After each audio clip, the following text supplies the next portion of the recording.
Saudações a vocês que acompanham este canal. Esta é a parte 2 das respostas a questionamentos e perguntas que me foram feitos.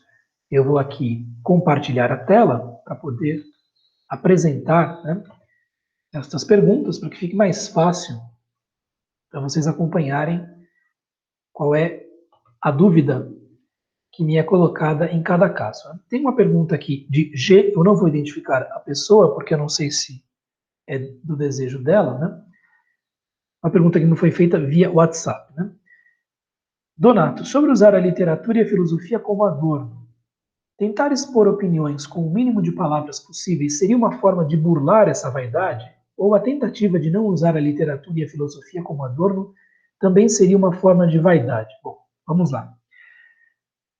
Esta é uma pergunta que diz respeito ao estatuto da linguagem, tendo-se em vista a perspectiva de uma vida filosófica.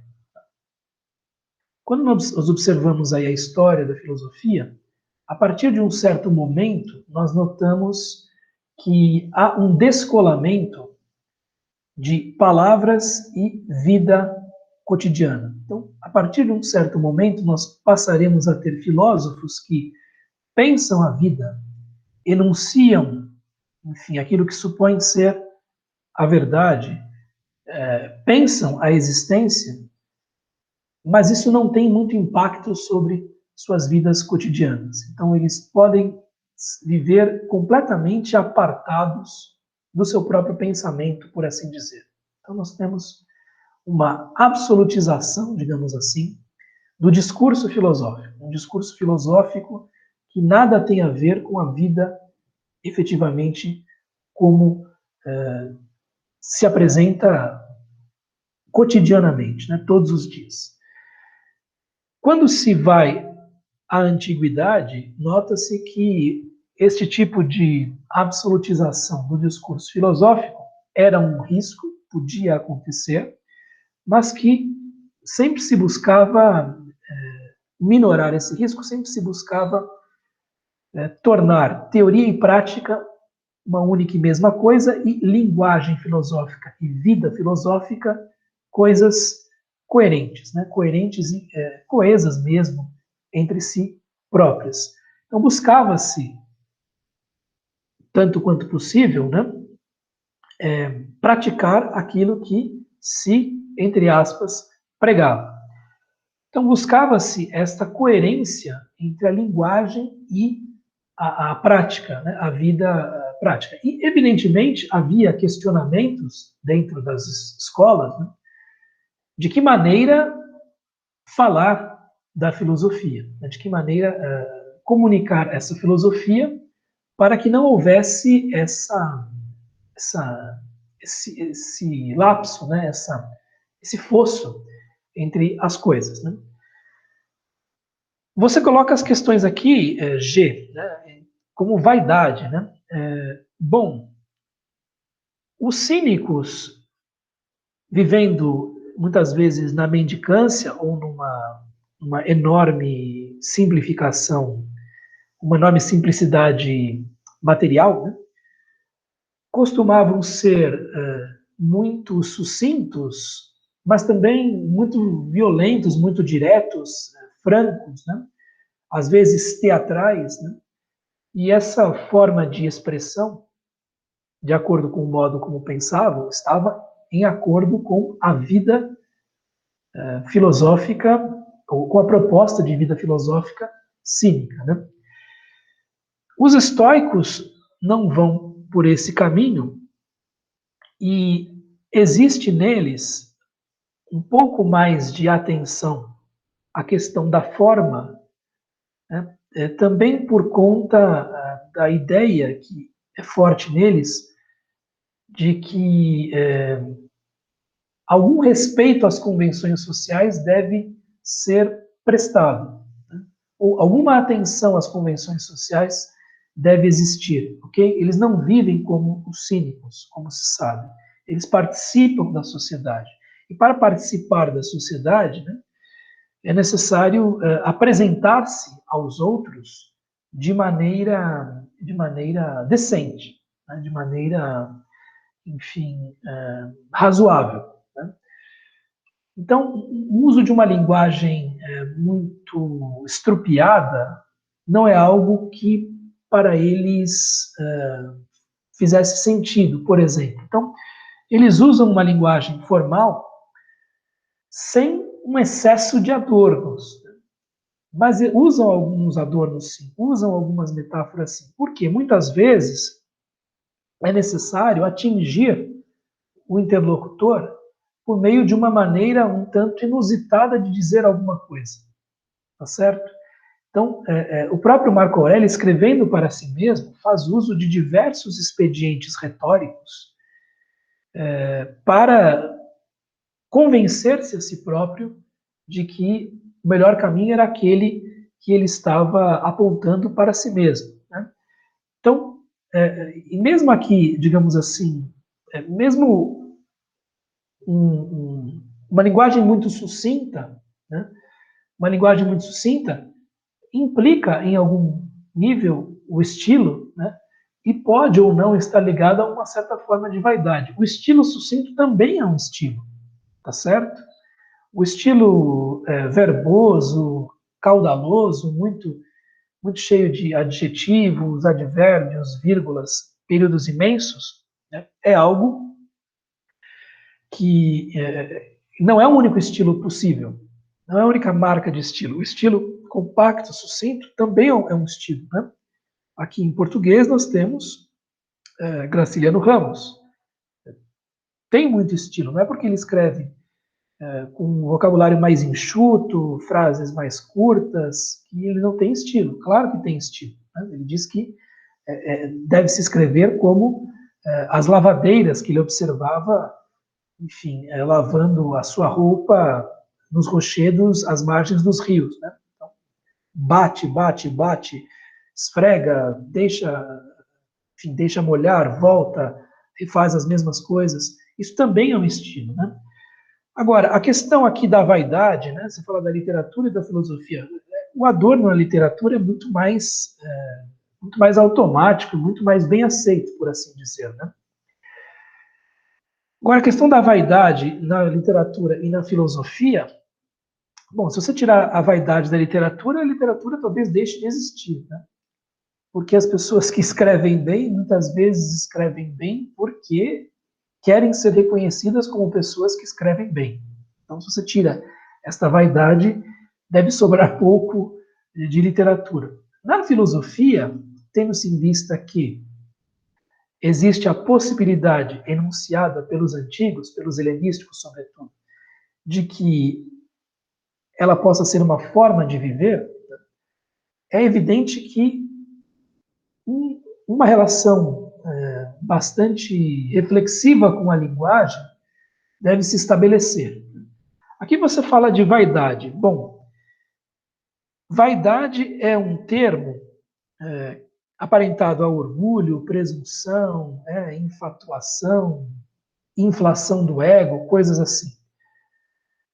Há uma linha crítica à filosofia, desde que ela começou a se... da filosofia greco-romana, ok? Mas desde que ela começou a se expandir, né? Tornar-se um pouco mais popular, digamos assim, há uma crítica que coloca a própria filosofia como um exercício do orgulho ou da vaidade. Por quê?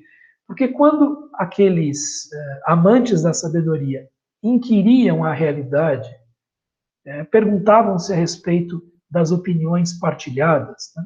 Perguntavam-se a respeito das convenções sociais.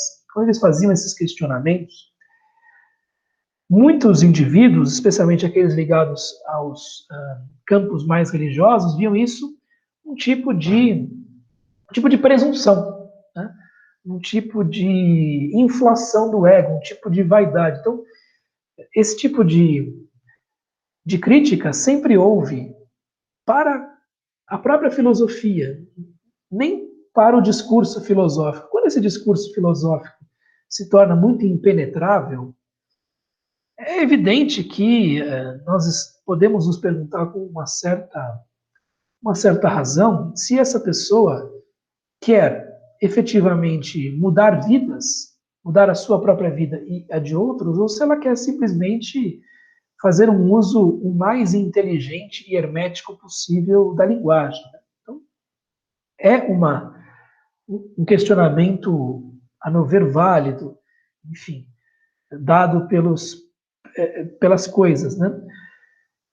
E se há um adorno no discurso filosófico, esse adorno pode ser pedido pelas circunstâncias de comunicação, ok? O uso de uma linguagem demasiado simples, estropiada mesmo, tornaria a filosofia algo não muito diferente de um perfil do Instagram, tá certo? Ou enfim, de um para-choque de caminhão, ok? E pode haver coisas muito boas numa frase no perfil do Instagram ou numa frase de para-choque de caminhão, ok?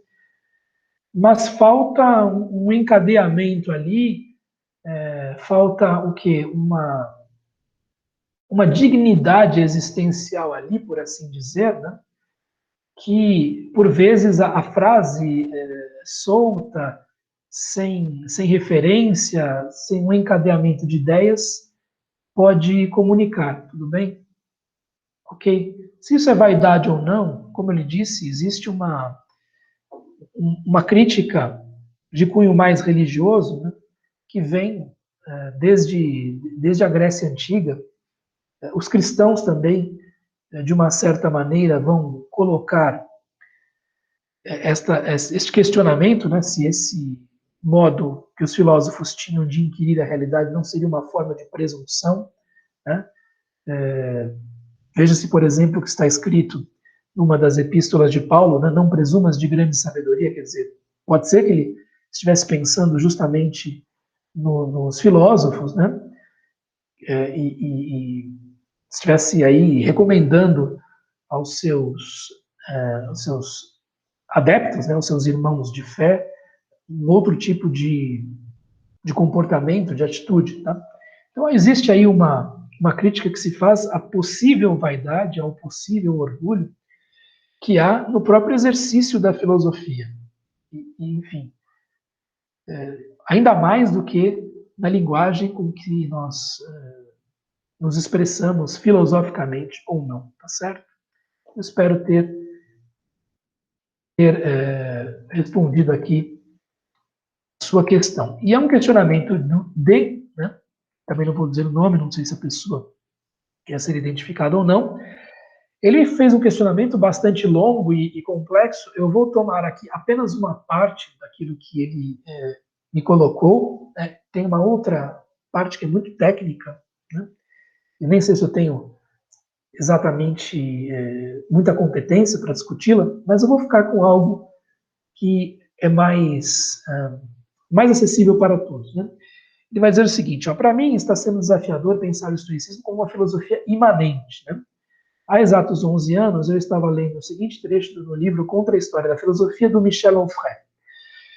No jogo dos contextos, um deles não é o menor, das implicações ideológicas que atravessam a história das ideias e opõem uma tradição hedonista ao ideal ascético. Creio que seja isso. De um lado, Leucipo, Demócrito, Aristipo, Diógenes, Epicuro, Lucrécio, Horácio, etc., aquele de que esta obra reúne pela primeira vez as grandes figuras. Do outro, como contemporâneos exatos, Pitágoras, Parmênides, Cleanto, ou Cleantes, Crisipo é melhor do que Crisipo, né? Platão, Marco Aurélio, Sêneca. Atomistas, monistas, abderitanos, materialistas, hedonistas, contra-idealistas, dualistas, eleatas, espiritualistas e defensores da linha ascética. A filosofia, em seu período grego, mas também depois, apresentou constantemente uma dupla fisionomia da qual uma só face é mostrada, apresentada. Pois, como ganhadores, Platão, os estoicos e o cristianismo impõem suas lógicas: ódio ao mundo terreno, aversão às paixões, às pulsões, aos desejos, desconsideração ao corpo, ao prazer, ao sentido, culto às forças noturnas, às pulsões de morte, e por aí vai.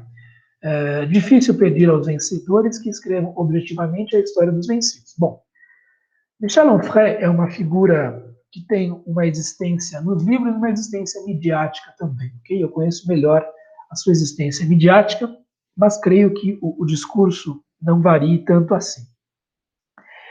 Ele chegou a dizer que, por exemplo, as Meditações de Marco Aurélio foi um livro muito importante na vida dele, porque ele estava fazendo o serviço militar obrigatório contra sua vontade, enfim, ele acabou lendo aquilo, foi uma grande consolação para ele. Né? Muito bem, ele tem um projeto de contar a história de filósofos que foram esquecidos, ou que foram preteridos em nome de uma tradição que se tornou a mais importante. Né? Esta tradição é capitaneada por Platão, Aristóteles e aqueles que, em alguma maneira, subscrevem muito do que Platão e Aristóteles pensavam. Bom, e ele vai escrever aí a história desses que ele chama hedonistas. Né? Então, vai falar de Leucipo, Demócrito, né, os grandes atomistas, vai falar de Diógenes. Eu creio que Diógenes, o cínico, né? Epicuro, Lucrécio, dentro da tradição epicurista, Horácio também, e por aí vai. Bom, então vamos lá. E do outro lado, esses que ele chama de, digamos assim, ascéticos, né? E colocaria aí os estoicos ao lado de Platão, ao lado de, enfim, Pitágoras, Parmênides, etc, etc. Muito bem. O que existe aqui, né? Ele vai colocar a questão da seguinte maneira: os estoicos estariam do lado, digamos assim, de um materialismo que não é completamente materialismo. É um materialismo em que haveria uma dualidade entre, pelo menos, a mente e o corpo. Então, ele considera que os estoicos desprezam o corpo, os estoicos se voltam a uma vida muito mental, né?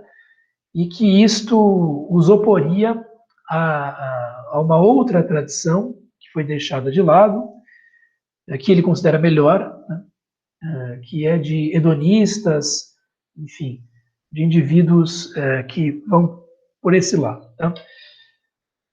E mais adiante, ele diz o seguinte: olha, como materialista, repito, quero crer que toda essa belicosidade de Monfret seja fruto de um não aprofundamento do estoicismo, de um dualismo simplista que coloca o materialismo e o hedonismo como gêmeos siameses em oposição ao idealismo.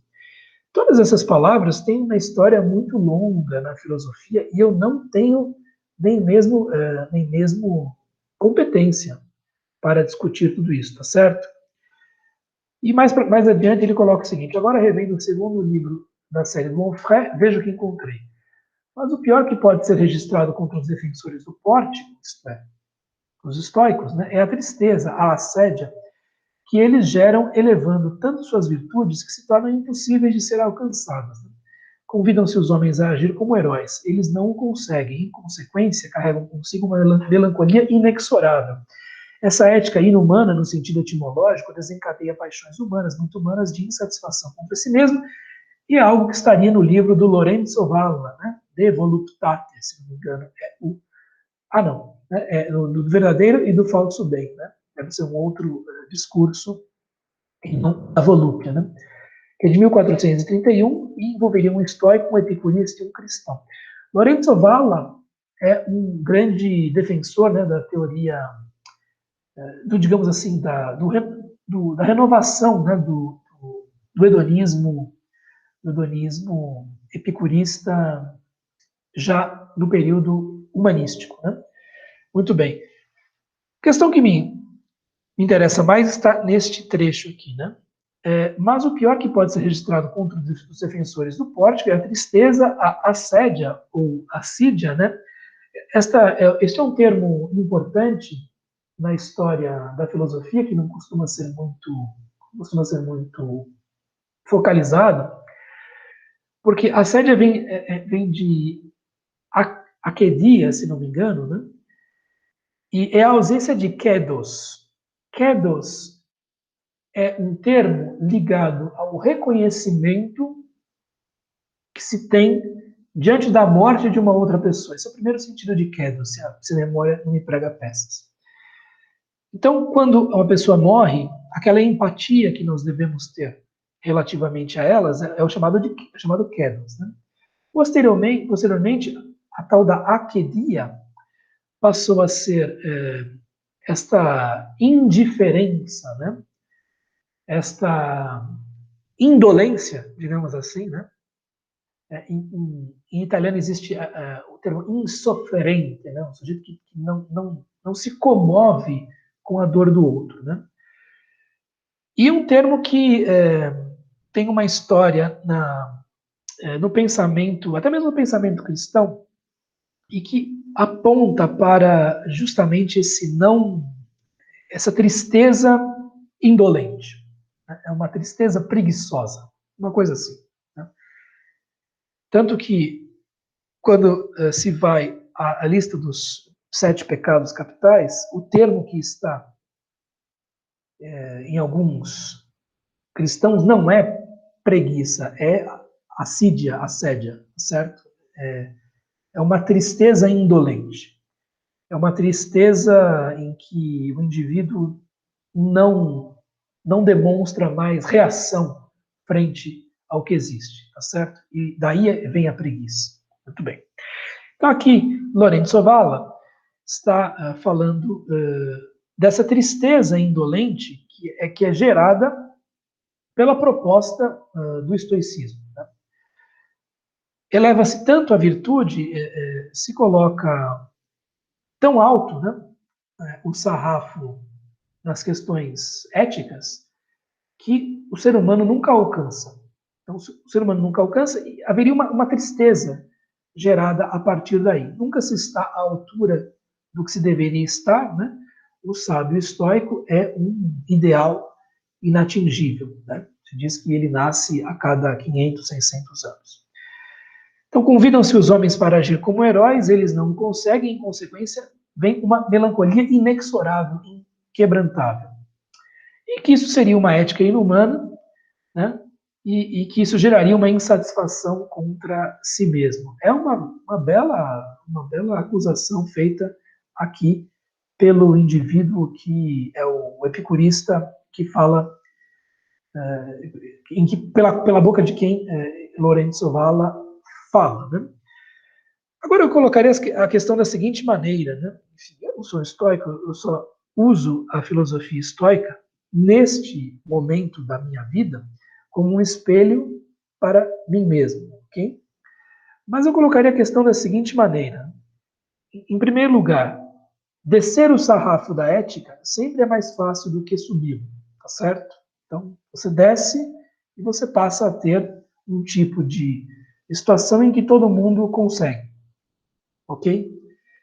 Segundo lugar, essa tal melancolia de que se fala, a melancolia por não estar à altura de um ideal de sabedoria, tem como contrapartida no epicurismo, né, a melancolia da saciedade, tá certo? Então, a saciedade também geraria uma melancolia, uma tristeza, ok? Então, se há uma tristeza potencial nos estoicos por não estarem à altura daquilo que se propõe, né, há do lado dos epicuristas uma tristeza pela saciedade que precisa a todo momento novamente se transformar em desejo e em, enfim, satisfação do desejo. Né?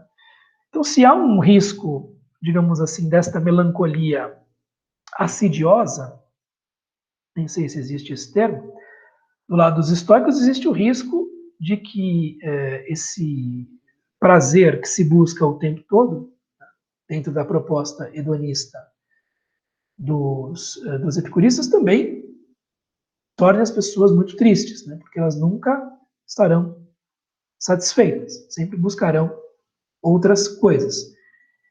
E a questão é se o indivíduo estoico, que eu não sou, é capaz de transformar esta insatisfação em combustível para continuar tentando ou não. Tá certo? Porque se ele usa isso como combustível para continuar tentando e é capaz de sempre renovar a sua busca, não me parece que se caia tanto nesta tristeza. Né? Agora, existe uma outra tristeza fundamental, né, de que não se fala aqui, e que talvez seja a tristeza que tome formas da tristeza da saciedade e da tristeza de nunca se estar à altura de uma ética, enfim, mais exigente, que é a seguinte, que é a tristeza que existe pela nossa finitude, fundamentalmente, que é esta melancolia que pode nos acompanhar por conta da nossa própria finitude. Esta é a tristeza fundamental, me parece. E todas as filosofias, por assim dizer, todas as propostas espirituais, e mesmo todas as suas religiões, naquilo que elas têm de nobre, né? Porque constrói-se em torno das religiões, muitas vezes, um monumento horrível, né? Há em todas essas propostas uma ideia do que se fazer com essa melancolia. Né? Então, dado que você conhece a sua própria finitude, o que fazer, fundamentalmente? Né? Uma proposta possível é essa do cálculo hedonístico que nos propõe Epicuro. Então, olha, vou sempre me satisfazer com prazeres simples, dentro de uma certa dose, né? Mas há sempre o risco de se passar da dose, né? E de que essa busca hedonista se torne cada vez mais deslocada e que não respeite mais nada, percebe? Não respeite a amizade, por exemplo, não respeite certos juramentos que são feitos, ok? Porque se o ideal da vida é o prazer, você faz um cálculo do prazer, quer dizer, como é que você justifica para si próprio que o melhor é você não trair as suas amizades, se há um prazer colocado ali, tá certo? Eu não me proponho a responder isso, estou só colocando aqui a questão. Se o ideal da vida é o prazer, como é que ficam todos os compromissos sociais que nós assumimos, certo? Diante do prazer ou da possibilidade de um prazer à mão. Eles não ficam muito em segundo plano? Né? É uma pergunta. Agora, se a vida é pautada pela arité, pela virtude que é possível ao indivíduo, né, existe também esse risco, bem colocado aqui, né, de uma insatisfação. De uma insatisfação. Aí eu creio que vá de indivíduo a indivíduo esta questão de buscar ou não qualquer outra coisa. Os estoicos sempre vão ter uma desconfiança frente ao prazer. Tá? Alguns vão negá-lo completamente, outros vão, digamos assim, procurar temperá-lo, mas há uma desconfiança, fundamentalmente, frente ao prazer. E aí Michel Onfray acredita que é um ideal ascético que produz uma inumanidade, né? Ou uma desumanidade, enfim, nas palavras de Lorenzo Valla, né? Ok? Pode ser desumano? Sim.